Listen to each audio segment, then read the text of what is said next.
Thanks for existing. Don't come. My dad texted me on Christmas. I've been covering everything, rent, food, and bills, while living with my sister. That night, she told them I was just squatting. I said nothing, but the next morning, her key didn't fit, and 2 gift-wrapped boxes waited in silence, one still moving. Thanks for existing. Don't come. That was the message I got from my dad on Christmas Eve. No explanation. No greeting. Just 6 dry words, like a final stamp of rejection. I sat on the floor of my room, legs folded, blinking at the screen as if the message would morph into something kinder if I stared long enough. It didn't. They were all there. My parents. My sister. Celebrating the holiday like a happy, complete family, and I was the one left out. Again. I've been covering everything for the last year and a half. Rent. Food. Utilities.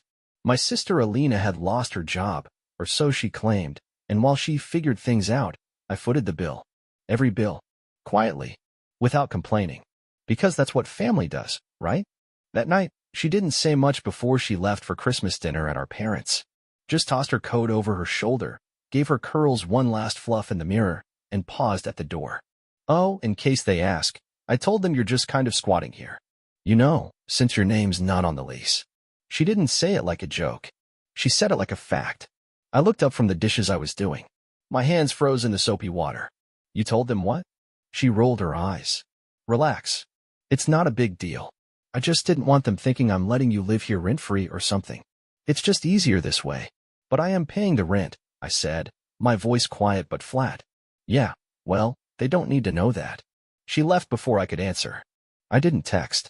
I didn't call. I didn't try to explain myself. Instead, I sat at the kitchen table, staring at the cheap string lights I'd hung weeks ago, wondering how many more years I'd keep doing this, keep paying for people who had already decided I didn't belong. By midnight, I made a decision. I got up, opened the hallway closet, pulled out the toolkit, and changed the locks. No hesitation. No guilt. When I went to bed, the apartment felt lighter. Quiet. Safe. Mine. Maybe for the first time. The next morning, around 8:17 a.m., I heard the sound of keys fumbling at the door. A click. A curse. Another click. Nothing. Then knocking. Then pounding. Then silence. I didn't open the door, but I did leave something for her. 2 gift-wrapped boxes sat neatly on the welcome mat. One was medium-sized, tied with a perfect ribbon. The other was smaller. And still moving. It started small. Groceries, first. Then rent. Then her student loans, which she claimed she'd totally pay back soon. And when she got fired, again, I didn't ask questions. I just stepped in. I took on extra shifts. I sold my old laptop. I gave up travel, hobbies, even dating. I convinced myself that this was just temporary. That helping my sister stay afloat was what good brothers did. But temporary became routine. And routine became obligation. And obligation turned into silence. Because what do you even say to someone who lets you pay their bills, then tells your parents you're squatting in your apartment? I should have seen it coming. Alina had always had a way with words. She knew how to twist things just enough to make herself the victim and me the nuisance. As kids, she cried her way out of everything. As adults, she cried her way into everyone's wallet. Even our parents. Especially our parents. To them, she was the creative soul. A little chaotic, Mom used to say with a laugh. But she means well. Meanwhile, I was too serious, too controlling, too cold. But cold is what you become when love comes with conditions. I stopped going to family dinners months ago. Not because I didn't want to see them, but because I couldn't keep pretending. Every conversation turned into a financial guilt trip. You're the stable one. She's struggling. You know she has a delicate spirit. Why are you always so difficult? The truth? I was tired. Tired of paying for everything. Tired of being the only adult in the room. Tired of waking up every day in an apartment I paid for, just to be told I was a burden. But the moment that snapped something in me came just 3 weeks before Christmas. We were sitting in the living room.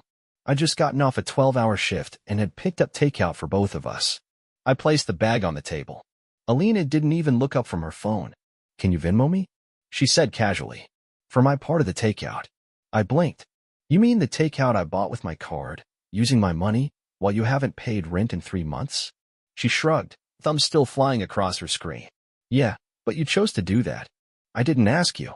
You've been asking me all year. Yeah, she said, finally looking up. Well, no one forced you. And that's when it hit me. She never felt guilty. Not once. She wasn't using me out of desperation. She was using me because I let her. A week later, I saw the credit card bill. Not mine. Hers. Or, what should have been hers. The only problem? The statement was under my name. I sat on the edge of my bed, heart pounding, staring at the balance. $6,438.72. Spent at Sephora, Apple, Zara, a spa resort, a tattoo deposit. I called the company. They confirmed the account was open with my social security number and email. She had stolen my identity. I didn't even confront her right away. I just went quiet, observed, tracked, took screenshots, watched her waltz around the apartment in new boots and an Apple Watch, laughing on FaceTime with her friends, talking about my stupid brother like I wasn't 5 feet away. I was going to wait until New Year's to say something. Maybe even February. Let it build. Let it sting. But then Christmas came. And the message from my dad. Thanks for existing. Don't come.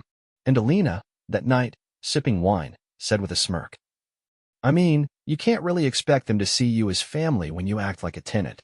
You don't belong. So I changed the locks. I left her the gifts I'd originally bought her because I'm not cruel.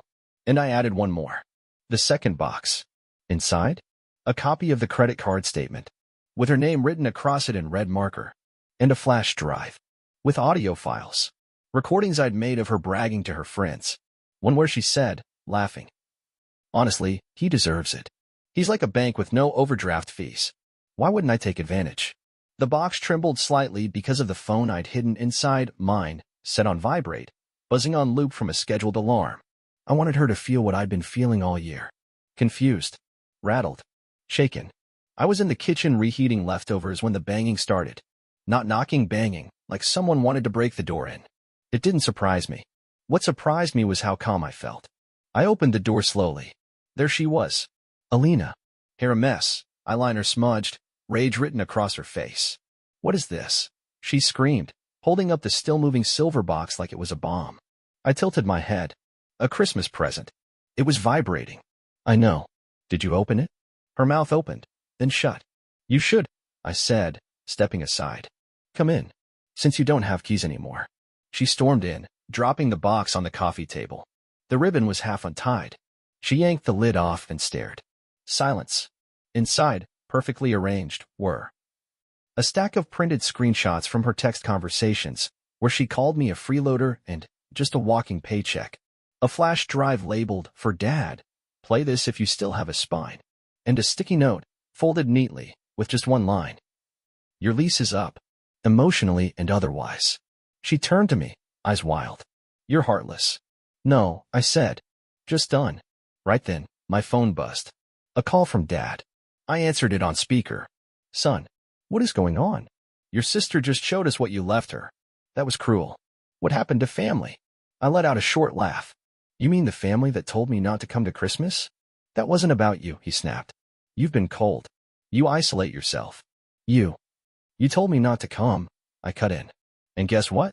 I listened. Alina snatched the phone from my hand. Dad, he's gone completely nuts. He changed the locks. He's stalking me. He planned it. Oh, please, I said, grabbing the phone back. Why don't you tell him what's really in that box? There was a pause. Dad, I continued, voice steady, do you know who's been using my name to open credit accounts? Do you know who's $6,438 in debt under my identity? Silence. Then Dad spoke. Is that true? No, Alina shouted. He's making that up. He's trying to get attention her. Then why does Capital One have her email address attached to an account with my social security number? I said. Why are there receipts from stores she shops at in my name? No answer. But the best part? I continued, walking to the shelf and pulling out a small black speaker. Is this? I pressed play. Her voice filled the room, clear as day. He's just so easy to manipulate. He always feels guilty. I could burn down the apartment and he'd still pay my phone bill. Her face drained of color. That's out of context. Really? I raised a brow. What's the context of he deserves to suffer? Dad was silent. So was she. So was the world. Then came the knock. A soft, unexpected one. I opened the door. It was Mom. And behind her, Mike, Alina's ex-boyfriend. What are you? Alina started. I need to talk to you, Mike said. Both of you. His voice was trembling, but not from fear. From fury. I just found out, he said, looking directly at me, that someone has been using my name too. 2 iPhones ordered last month. A hotel booked in my name. They called me for payment today. He turned to Alina. Was it you? She opened her mouth. Closed it. Opened it again. Why would I do that? He looked down at the box on the coffee table. The flash drive. The printed screenshots. The speaker still glowing red. I think you should leave, he said. Now. What? She snapped. I'm staying here, Mike said, stepping inside. My jaw clenched. What do you mean here? I mean, he said, looking at me, if you'll let me crash a few days, I think we've both been played by the same person. And maybe, it's time we stop playing her game. Alina blinked like she'd been slapped. You're siding with him? I'm done siding with liars. She stood there frozen. For the first time in her life, no script. No fake tears. No one to manipulate. Just silence. Don't worry, I said, tossing her coat from the chair. Your things are in the hallway, right next to the trash. Feel free to guess which is which. She left. No more threats. No more guilt. Just footsteps down the hall and the sound of the elevator closing. The morning after Alina left, the silence in my apartment was no longer empty. It was earned. I stood in the kitchen holding a mug of reheated coffee, watching the steam rise in lazy spirals. I expected to feel guilt. Maybe regret. But there was nothing like that. No ache in my chest.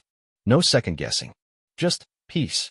Mike was still asleep on the couch, snoring softly under a blanket I tossed him the night before. He hadn't said much after Alina left. Just nodded, muttered, finally, and passed out. But when he woke up, he saw the laptop open on the table and raised an eyebrow. You're working already? I'm getting my money back. He sat up, rubbing his face. What? Like pressing charges? More than that. I turned the screen toward him. This is going to be official. Step 1. The claim.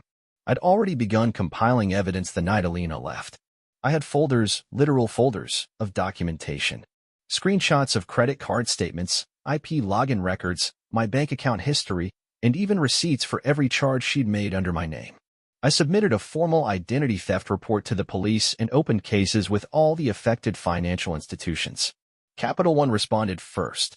They flagged the account and started a full fraud investigation. By Friday, my phone buzzed with a confirmation email. You have been approved for full reimbursement. $6,438.72, back in my account. I leaned back in my chair, exhaling for the first time in days. But I wasn't done. Step 2. The calculation. I opened a spreadsheet and started counting. 18 months of paying for 2 people. Rent, $950 per month. Utilities, $180 average. Groceries, $400. Per random emergencies, $100 to $500, sometimes more. I scrolled and scrolled and scrolled. By the time I hit the bottom of the sheet, my stomach turned. $17,892. Not including emotional damage. Not including the weeks I skipped meals or pulled double shifts just to stay ahead. I took screenshots, saved them to a flash drive, and called a lawyer. Step 3. The suit. I'm not just here because she used my credit, I said to the attorney. I want restitution. She lived off me for over a year, and my parents encouraged it. He was a sharp man, wore expensive shoes and smiled like he'd already won. Do you have proof? He asked. I slid the flash drive across his desk. He plugged it in. Clicked. Scanned. His eyes widened. You documented everything? Every dollar. And the parents? They added my name to utility accounts without my knowledge. I found the contracts. He gave a low whistle. This is not just identity theft.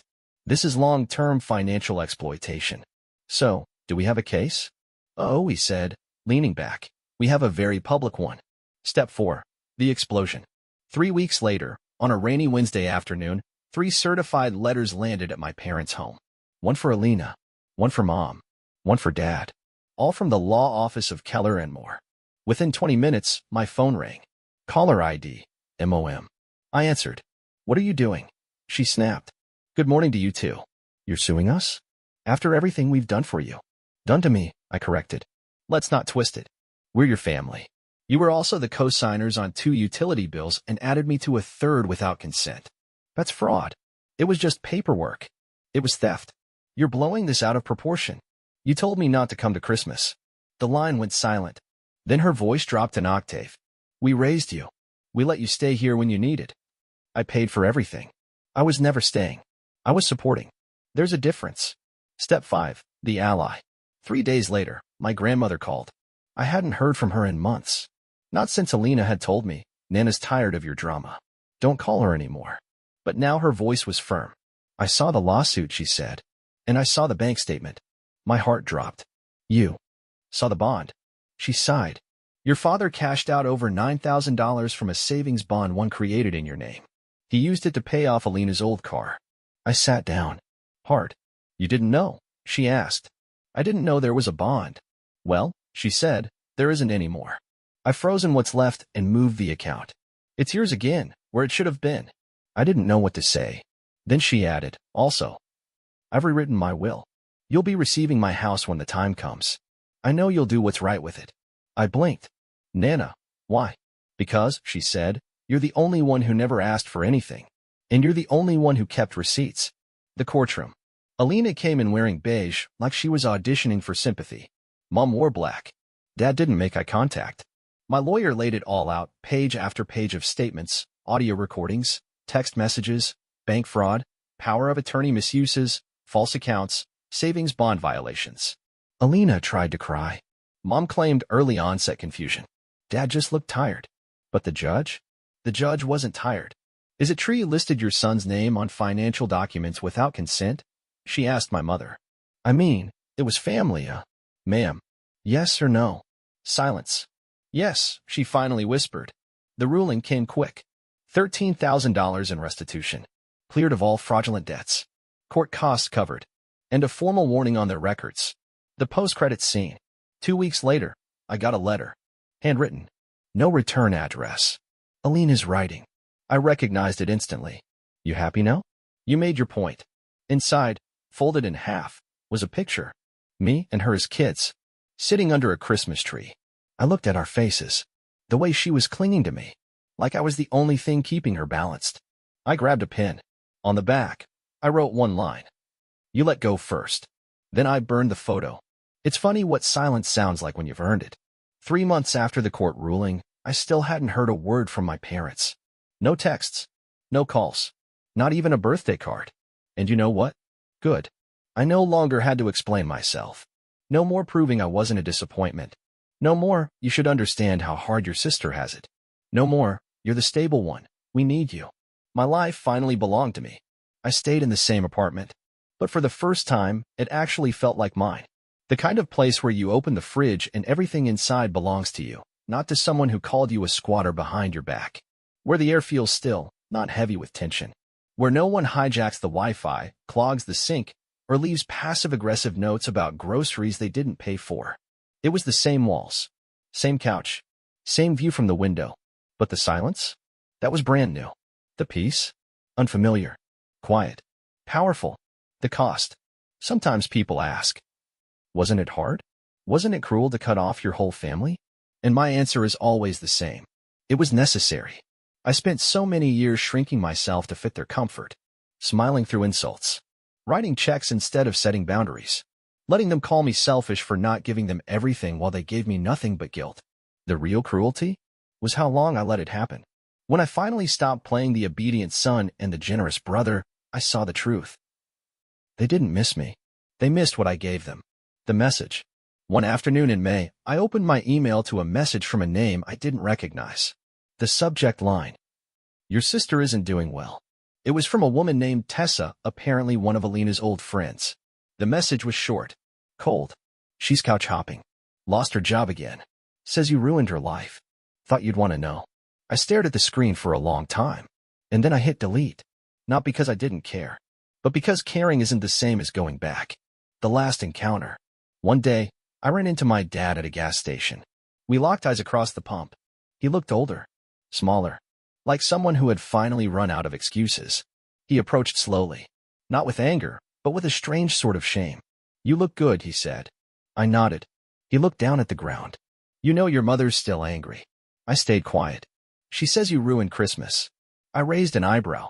That's funny. She started it with don't come. I just listened. He sighed. Family fights, son. No, I said. Families fight for each other. You fought for Alina. You never fought for me. He didn't have a response to that. He just stood there. waiting for me to give him a way back in. I didn't. I got in my car, drove away, and it felt like peace. This wasn't revenge. This was freedom. Let me make something clear. This wasn't about vengeance. This wasn't about punishing anyone. This wasn't about proving that I was right, even though I was. This was about letting go. Letting go of a system where love meant transactions. Letting go of the guilt that was never mine to carry. Letting go of the version of myself that begged to be seen, heard, valued. I didn't set out to destroy my family. I just stopped destroying myself to protect them. People like Alina, people who take and blame and twist, they survive because others keep absorbing the impact. I stopped absorbing, and the whole machine fell apart. Not because I broke it, but because I walked away. And for the first time, the first real, soul-deep time, I felt alive. The unexpected closure. 2 weeks ago, I got a package. No return address. Inside was a simple envelope. And inside the envelope, one single photograph. It was me and Ellie, Alina's daughter, from years ago. She was maybe 4, sitting on my shoulders, laughing, gripping my face with her tiny hands. And on the back of the photo, in shaky, unfamiliar writing, "I'm sorry for how my mom treated you. Thank you for everything. Ellie." I stared at the words until they blurred. I still don't know how she got my address. Maybe my grandmother. Maybe fate. But that one note? It made everything worth it. I keep that photo now in my desk drawer. Not because it ties me to the past, but because it reminds me. Walking away doesn't mean you stop loving. It means you start loving yourself more. And that's not revenge. That's freedom.